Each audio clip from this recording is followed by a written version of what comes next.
So I did a video a while ago about Aslains Modpack, the installation process, what mods I run, what they look like, and how you can look at, well, first of all, install Aslains Modpack for yourself, but also just a very quick rundown of how it all works so you can look through it for yourself and decide what works for you. So that video was at least a year ago at this point. It was probably 2 years if we're being honest. It was a hot minute ago is the bottom line. So some mods since then have either stopped being updated, new ones have come out to replace old ones, or better versions of some of them have come out. So I'm doing a little bit of a more up-to-date video on the mod pack and how to use it. So first things first, just for the record, I am not going to actually reinstall the mods. I've already installed the Aslains for this patch, so I'm not going to actually reinstall it. But I am going to show you how to install it for yourselves. So the first thing you're going to do is you're going to go to Aslains' website right here, and I'll have a link to this in the video description for you to come just straight here and get to it. So this is the top page. This is what we're interested in right here, and this is what's going to be updated every single patch. So every single patch, whenever new updates hit, you're going to come to the very same site, and right here at the top is going to be the most up-to-date version of the Modpack. And just keep in mind, things will be a little bit slower on patch day. Like Aslain's not going to just immediately drop the updated version the second the patch goes live. It's going to take him a little bit. Usually, it'll almost always be on the same day, but it'll just be like a couple of hours later. So just keep that in mind. That it's not always. It's if you come over here the first thing in the morning on patch day, there's not a very high chance that it's going to be updated unless you're in like a later time zone or something. But even then, probably not. But whatever. So what we're going to do right here is, all we're going to do is we're going to find the version of the mod pack we want. In this case, it is the one for the new update 14.0. We're going to download it. It's going to be automatic. You can see there's the fucking plethora of a fucking Aslains that I've installed previously. It'll default to downloads, but you can just put it to pretty much whatever you want. You're going to save it, and then we're going to open it up. It's not on screen. It's not on screen here, but we're just going to actually hold on. I'm going to bring my thing over here. We're just going to open that. You might get a scary looking pop-up like this. Just hit run anyway. You might get a little confirmation window, but just hit run anyway. It is perfectly safe, so don't worry about it. So now that we've gotten past that little stage here, we're going to select our installer language. In this case, it's going to be English. We're going to hit OK, and it's going to open up. And what I would recommend doing is, if this is your first time going through it, or if you're looking through some of the new mods, you can hit preview window, and it'll show you what it's all about. Here's the quick little installation thing. I think it will save every single time. Like, so once you've set your installation folder, it'll remember that every single time. So you only have to do it once. We're just going to hit next, so we're not going to worry about it. Right here is the change log, and this is an important part of it. This is what tells you all of the the changes. So in this case, this is the third version of the mod pack for this version of the mod pack. This is the third update to it, and the change log is what's going to show that. So Here's the first one. It has the initial compatibility with 14.0. The first update fixed a couple of things, reload timer designation. Another one is a bunch of updated stuff, session stats, all ships in tech tree, blue archive UI, shit like that, clan icons, and then updated, removed, uh, all kinds of different things. So all of the changes that happen. So if you look through this and you see, like, if you're running score timers, for example, and you come in here and and it says updated score timers, you know that if they weren't working before, they're going to now. Or if you see a mod that is no longer being updated, you'll see it being removed. You'll be like, well, damn, that sucks. I guess I have to find another one to do what that mod did, depending on what it is. But if it's like a cosmetic thing, whatever. But uh, okay, we're just gonna move on from that. I've gone over that. This is where you would select your game folder. Like I said, it will remember this every single time, so you only have to do it once. This is where the game should be on Windows, or at very least it is for me. If it's not for you, you might have to Google it or do a little bit of digging, but it shouldn't be too hard to find. And we're just going to hit next.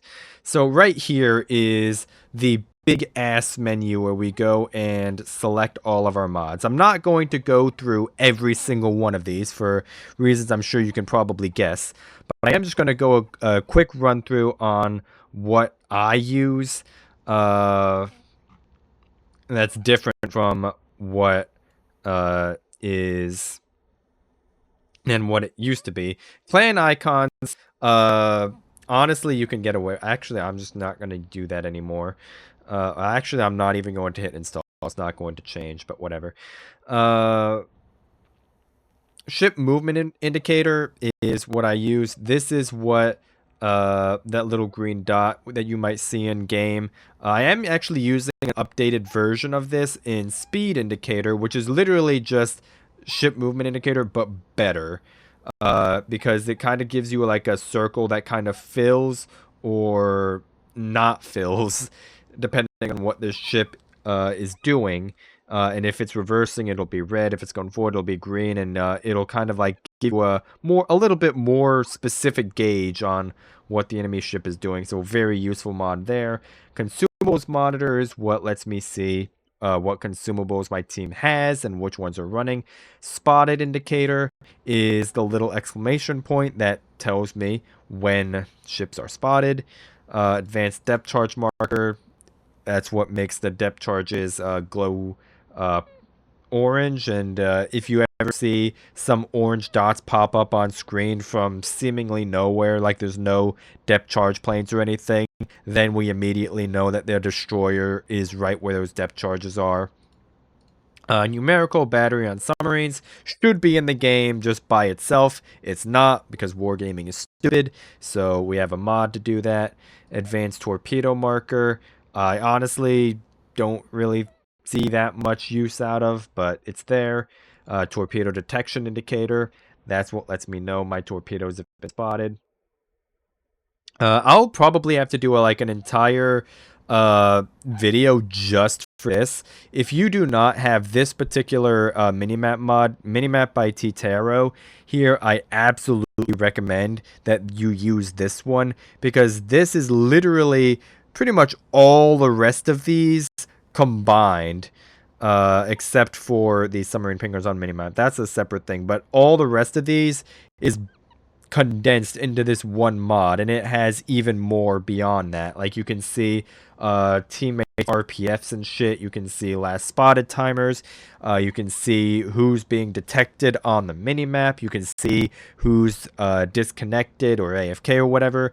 And there's a bunch more settings beyond that. You can see radar ranges of enemies, of your allies on the minimap. It is really fucking in-depth, and I absolutely recommend this one above all else. And then also make sure you turn on submarine pingers on the minimap. That's another one.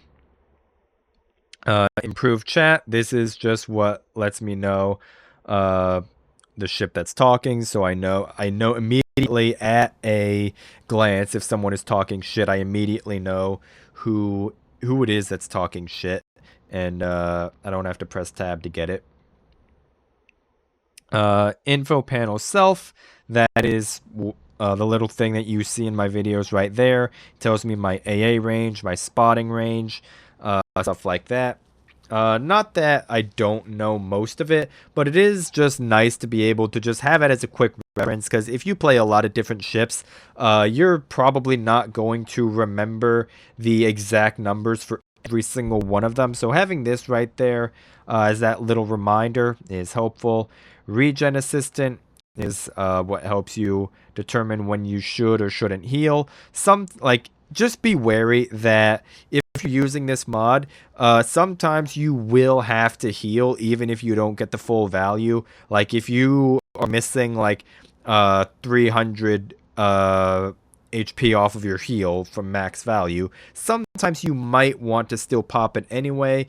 If you're expecting to run into a destroyer, or if a carrier is griefing you or something, it very well may be worth popping that heal early, even if you don't get the full value, just to help you weather whatever storm you are currently getting grief by. Build viewer, I'm sure we're familiar with this one. Module state viewer, this is a useful one because torpedo tubes spawn with fucking random amounts of health, which is, by the way, still one of the absolute fucking dumbest mechanics in this entire game. So being able to see how much health your torpedo tubes have and see how likely they are to get knocked out, that's very useful stuff to know, because that might come into play later on in the game if you're expecting to YOLO something, but your torpedo tubes don't have a lot of health. You know that if you YOLO, there's going to be a likelihood that you're going to lose your torpedo tube and you're going to look like a fucking idiot. Helps with those like kind of little niche situations there, but it's also just good information in general. 3D radar, that's what these lines that you sometimes see on the minimap, or not even the minimap, just the open fucking world. These are the radar ranges of my allies. If radar is active, the circles will be green. If radar's on cooldown, it'll be orange, and if radar's ready to go, it'll be white. 3D Hydro is the same exact thing except for Hydro. Intuitions is another massively useful mod, and it's what's telling you that if you're being located by multiple ships, which the game won't tell you by itself, at least not as far as I'm aware. They might have added this mod to the base game, but based on the fact that it's still in Aslains, I doubt it. Very, very useful mod. So if you see like a destroyer division on the enemy team, for example, or a destroyer and a cruiser or something, just knowing how many RPFs on you is very useful, because that immediately tells you the location of, well, not the exact location, but it gives you an idea of where multiple ships could be in relation to the fact that they're closest to you, and look at like where your teammates are and be like, okay, they could be here or here based on the fact that they're closer to me, and yada yada yada. So torpedo reaction time is fine. It's just a little handy thing to know. Numerical HP on squadron, that's what lets me see the little exact health on the fighters and the squadrons, and lets me know to get pissed off that I'm getting robbed because the fucking squadron has like 100 health and they're not dead yet.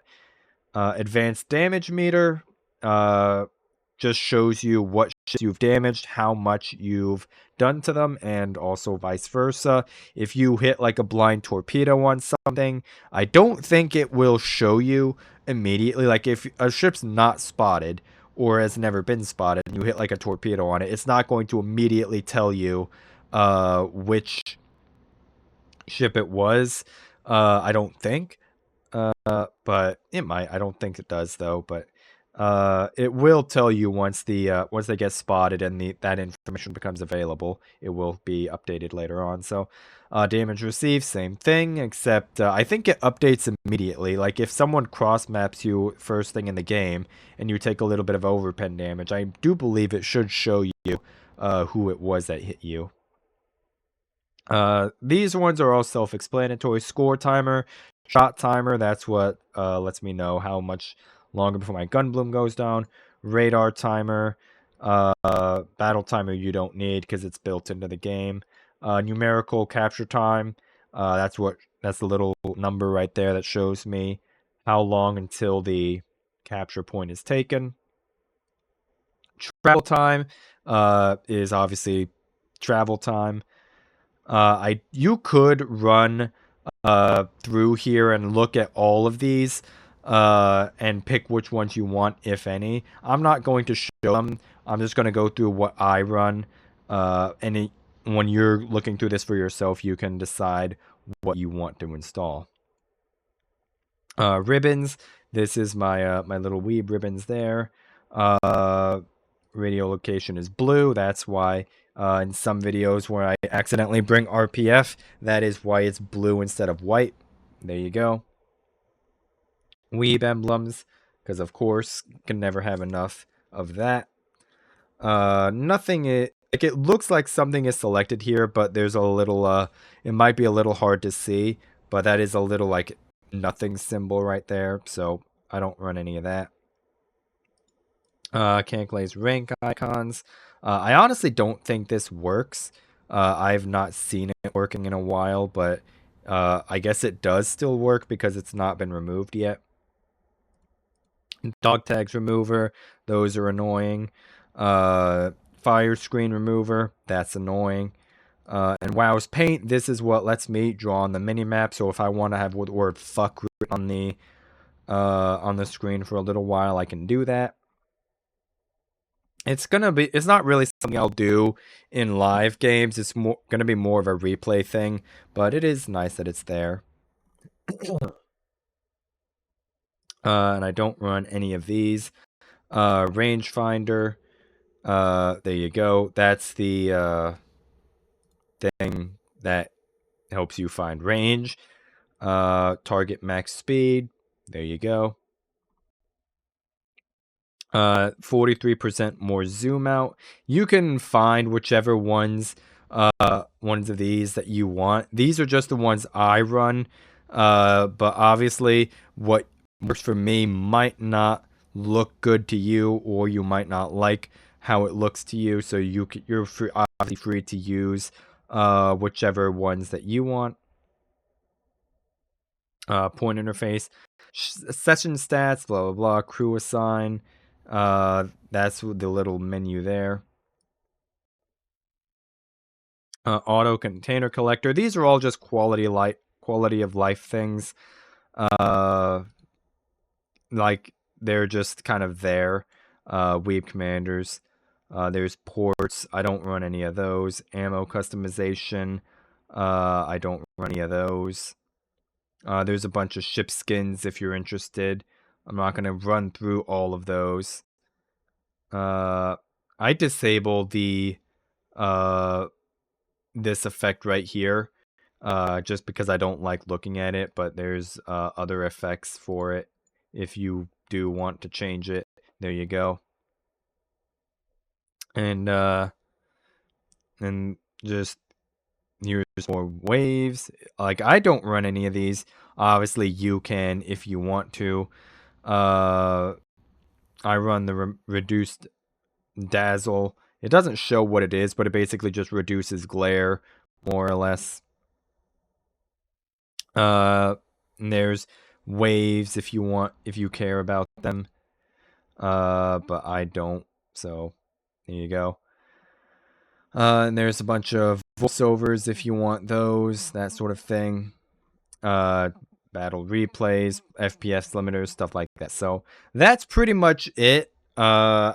I didn't go super in depth on some of them, but some of them didn't really need it. But that is what I run. Obviously, you might choose to run something else. You might have like a different FPS monitor, so you might go 144 instead of 165 or something, or you might go 75 instead of 165, whatever the case may be. Obviously, when you're installing it for yourself, you'll go through it and you will select mods based off of you and what works for you and what you want, not what I say. Although I do recommend a few specific mods like the minimap by T-Taro, score timers, stuff like that. That's just like going to be universally helpful. Obviously, like some of the other things, like appearance things and stuff like that, will be a case by case basis. But once you've gone through and you've selected all of the mods that you want, all you would do is you would hit next. It'll remove all of that. First of all, just check both of these. You don't have to check this one, but then if you just want to install it, there's just going to be an application that you can open to do that on your desktop, make things a little bit easier for you. And then you would just hit next, and you would hit install. I'm not going to do that because I've already installed it for this patch. And I also have a few custom mods that are made for me that I don't want to get overwritten or deleted by this. So I'm just going to leave it like that. So yeah, the Ship Girls mod, the weeb backgrounds and all of those are custom made mods for me. So I don't want those getting overwritten, so I'm not going to install it. But you would just go through, you would hit install, you would wait for it to install, and that's pretty much it. You're good to go. Once you open up your game, as long as you've selected the right folder, all of your mods should be there, and you're ready to get back to your daily dose of dog shit. So that is going to be it for this video. If you found it helpful, I guess, then yay. Uh, do it.